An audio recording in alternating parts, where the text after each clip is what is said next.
Hello అండి, నమస్తే. ఈరోజు రెసిపీ వచ్చేసి కర్ణాటక స్నాక్ రెసిపీ నిప్పట్లు. ఈవినింగ్ స్నాక్ రెసిపీ అండి. టేస్ట్ చాలా బాగుంటుంది. ఒక్కసారి చేసి పెట్టుకుంటే 15 డేస్ వరకు పాడవు. చూడండి ఎలా సౌండ్ వస్తుందో, అంత క్రిస్పీగా ఉంటాయి. ఇప్పుడు ప్రాసెస్ అయితే చూసేద్దామండి. ఒక గిన్నెలకి 2 కప్పుల వరకు బియ్యం పిండి వేసుకుంటున్నాను. ఒక 1/2 కప్పు వరకు శనగపిండి వేసుకోవాలి. ఇప్పుడు దీంట్లోకి 2 స్పూన్ల వరకు చిల్లీ ఫ్లేక్స్ వేసుకుంటున్నాను. 1 స్పూన్ జీలకర్ర, 1/2 స్పూన్ వాము, 1 టేబుల్ స్పూన్ నువ్వులు, 1 స్పూన్ కారం, 1 స్పూన్ ఉప్పు, 1/2 స్పూన్ పసుపు, కొంచెం కరివేపాకుని, కొత్తిమీరని సన్నగా చాప్ చేసుకొని వేసుకోవాలి. 1/4 కప్పు పెసరపప్పు, 1/4 కప్పు శనగపప్పుని 1 గంట ముందే నానబెట్టుకొని వేసుకుంటున్నాను. ఇప్పుడు దీంట్లోకి 1/2 కప్పు వరకు పల్లీల్ని కచ్చాపచ్చాగా దంచుకొని వేసుకుంటున్నాను. పల్లీల్ని వేయించుకోవాల్సిన అవసరం లేదండి, పచ్చివైనా వేసుకోవచ్చు, లేదంటే వేయించినవి ఉన్నా వేసుకోవచ్చు. పిండినంతా ఇట్లా బాగా కలిపేసుకున్న తర్వాత ఇప్పుడు దీంట్లోకి 1/4 కప్పు వరకు నూనెని బాగా వేడి చేసి వేసుకోవాలి. ఇట్లా వేడి నూనె వేసుకున్న తర్వాత ఒకసారి అయితే అంతా చెంచాతోనే కలిపెట్టుకోవాలి. ఈ నిప్పట్లు వచ్చేసి పప్పు చెక్కల్లాగే ఉంటాయండి, కాకపోతే చేసే ప్రాసెస్లో కొంచెం చేంజెస్ ఉంటుంది అండ్ టేస్ట్ కూడా చాలా డిఫరెంట్గా ఉంటుందండి.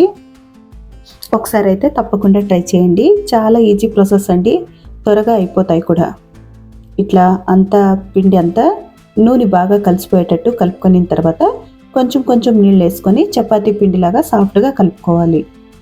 గట్టిగా అయితే కలుపుకోకూడదండి, చాలా సాఫ్ట్గానే కలుపుకోవాలి. ఇది బియ్యం పిండి కదా, గట్టిగా కలుపుకుంటే మనకి నిప్పట్లు అనేటివి ఒత్తుకొనేకి రావన్నమాట. సాఫ్ట్గా కలుపుకుంటే నిప్పట్లు అనేటివి ఈజీగా ఒత్తుకోవచ్చు.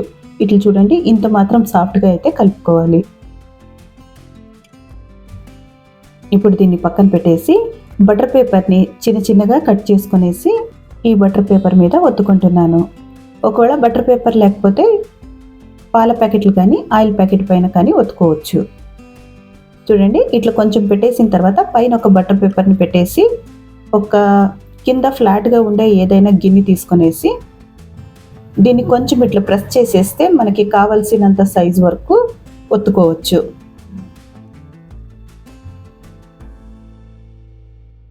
చూడండి, ఈ నిప్పట్లు అనేటివి అయినంత పల్చగానే ఒత్తుకోవాలండి, మందంగా ఒత్తుకుంటే మెత్తగా వచ్చేస్తాయి. ఇట్లా చూడండి, చూపిస్తున్నంత పల్చగా ఒత్తుకుంటే సరిపోతుంది. అట్లయితే మనకి క్రిస్పీగా వస్తాయి. స్టవ్ మీద బాండ్లీ పెట్టుకునేసి ఆయిల్ కొంచెం మీడియం ఫ్లేమ్లో హీట్ చేసుకునేసి ఇవి ఒక్కొక్కటి ఒత్తుకొని 2 సైడు గోల్డెన్ బ్రౌన్ అయ్యే వరకు వేయించుకోవాలి. ఇట్లా 2 సైడు తిప్పుకుంటూ వేయించుకుంటే త్వరగా ఏగిపోతుంది. ఇవి చేత్తోనైనా ఒత్తుకోవచ్చండి, కాకపోతే చేత్తో ఒత్తుకుంటే అక్కడక్కడ మందంగా ఉండిపోతాయి కదా, అందుకనే నేను గిన్నెతో ఒత్తుకుంటున్నాను. అట్లా గిన్నెతో ఒత్తుకోవడం వల్ల అన్ని సైడ్లు ఈక్వల్గా వచ్చేస్తాయి అన్నమాట. మందంగా లేకుండా అన్ని సైడు పల్చగానే వచ్చేస్తుంది. ఇట్లా 2 సైడు వేయించుకొని పక్కకు తీసేసుకోవాలి. అంతే, అన్నీ ఇట్లా వేయించుకుంటే నిప్పట్లు అనేటివి తయారైపోతాయండి. టేస్ట్ అయితే చాలా బాగుంటుంది. ఒకసారి అయితే తప్పకుండా ట్రై చేయండి. ఇవి ఒకసారి చేసి పెట్టుకుంటే 15 డేస్ వరకు అయితే పాడవండి. ఈవినింగ్ టైం స్నాక్గా చాలా బాగుంటాయి. చూడండి, ఇట్లా క్రిస్పీగా అయితే మన నిప్పట్లు అయితే తయారైపోతాయి. చాలా ఈజీ రెసిపీ అండి, ఒకసారి అయితే తప్పకుండా ట్రై చేయండి. ఈ వీడియో మీకు నచ్చితే లైక్ చేయండి, షేర్ చేయండి, సబ్స్క్రైబ్ చేసుకోండి. మరో వీడియోతో మళ్ళీ కలుస్తాను. ఉంటానండి.